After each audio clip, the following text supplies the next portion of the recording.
Okay, my YouTube people, today on Rap's Garage Shop, ta-da! I think it's done. So, after 3+ years of sitting, I'm finally going to kick it and try to start it after I prep it. And the prep I do, I think, is important and that all people should be doing it, and point that out as I go. Anyway, drop a comment below and tell me how many kicks you think it will take for me to start it. My guess is 10 kicks. I figure with a new engine, new coil, E-Beyond electronic ignition, who knows? It could be 10, it could be 100, but drop your comments below.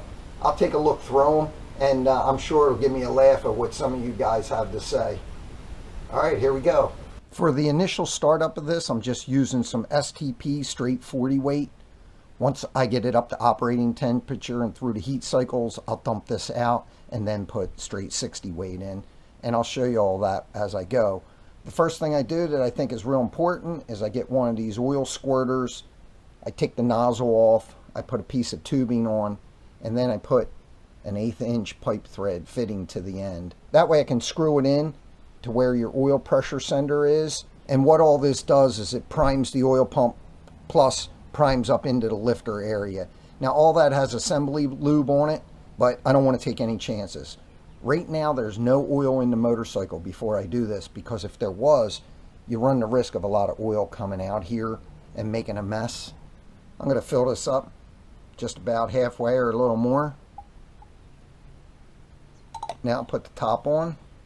So as you can see there, I had to cobble a couple fittings together. What's in the oil pump is not a standard pipe thread fitting. It's more of a straight fitting. Anyway, I got an adapter. All this stuff is hand tight. Even this brass T piece is kind of cross-threaded into this piece just a little bit. There's not really a lot of pressure here that you have to worry about. You're going to see I'm going to put my finger over this port and then pump oil into this one. This is just to get some oil into the oil pump to know that when it starts, it's kind of primed with oil. Plus, if you watch any of my other videos, you see I pour about 1/2 quart into the bottom end, and my engine builder does the same thing. You see I have my finger over the end, now I'll just pump it. So much for not getting oil everywhere. I just want to get a rag down in here, which I should have done before I started.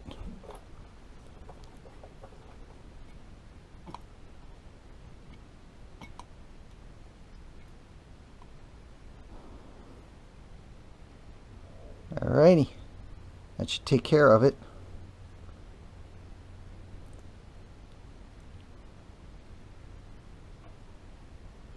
Now I'll just take this out. Today's Harleys use a NPT fitting where the oil pressure sender is, and not this straight fitting like they did in the old days. Now I'm going to install my pressure switch. You can see I used Teflon paste on that. You never want to use Teflon tape on this fitting. What happens is the threads actually squish the tape both out and in, and then it can break off and end up into your oil system and clog up an oil port. So always want to use Teflon paste here. Screws in nicely by hand.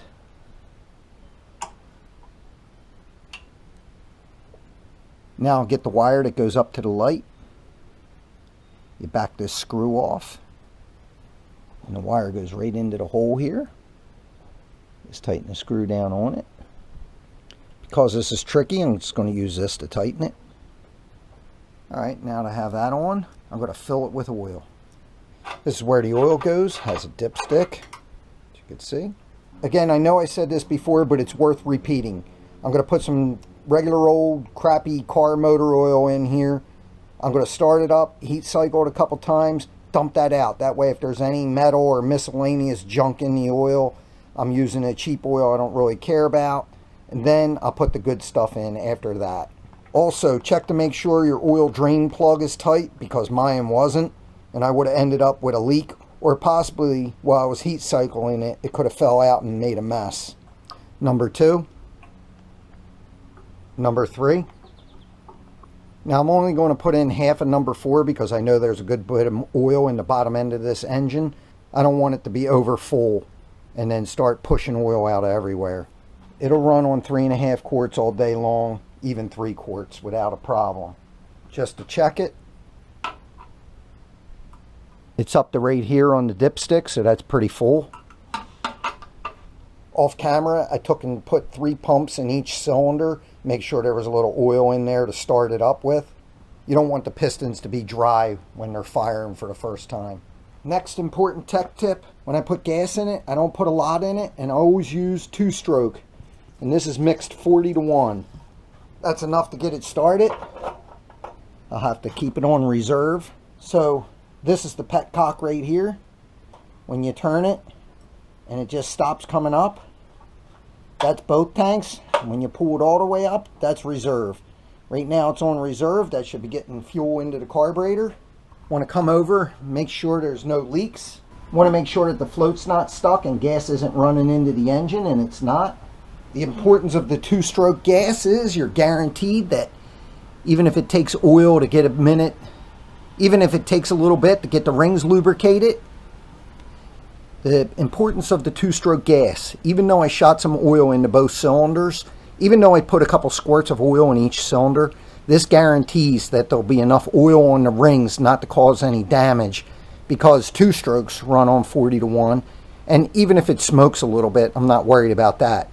I follow S&S's starting procedure on a new engine, has you shut the motor off once the cylinders get up to about 100 degrees. So I'll use a heat gun to check that. You let it cool down to ambient temperature, and you do that 4 to 5 times. Like I said, leave in the comments how many times you think I'll have to kick it to get it started. Because I want to check the timing, I left the primary open, but there will be oil that comes out of here, so I just put a pan underneath to catch it. I also charge my hose just in case something weird happens and I got to put out a fire. Alright, did you leave your comments on how many kicks? There we go. I'm going to give it a couple prime kicks. Whew.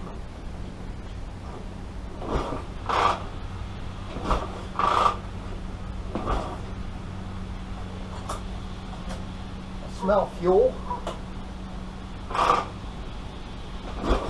1, 2. Oh boy. Probably didn't need quite so many prime kicks.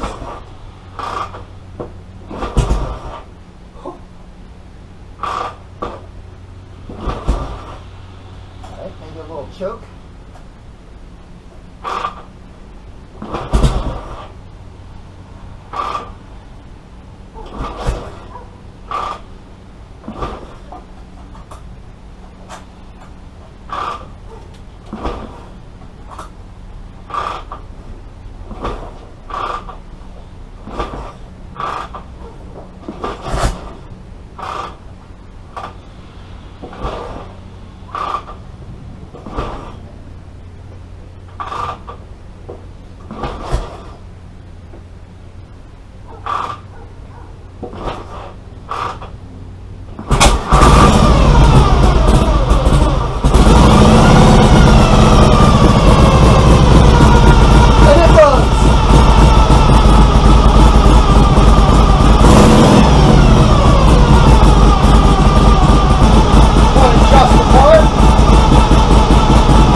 Finally, that is what success looks like. The cylinders were up to about 110 degrees, so I shut it down. I'm going to let it cool down. I think I just had it flooded from a couple too many prime kicks, and the adjustment on the idle circuit was way off. So I'm going to let it cool down. After the heat cycles, I'll put the primary tin back on, put the air filter on, and take it for a ride. I'll show you what that looks like too. Did you guess right on how many kicks? I'll leave it at the end of this video how many it was, but I lost count as soon as the thing fired over a little bit the first time. I stopped counting right there. I was too excited. Anyhow, one other thing I did while it was running was open up the oil fill and check that oil was circulating back to the tank, and it was.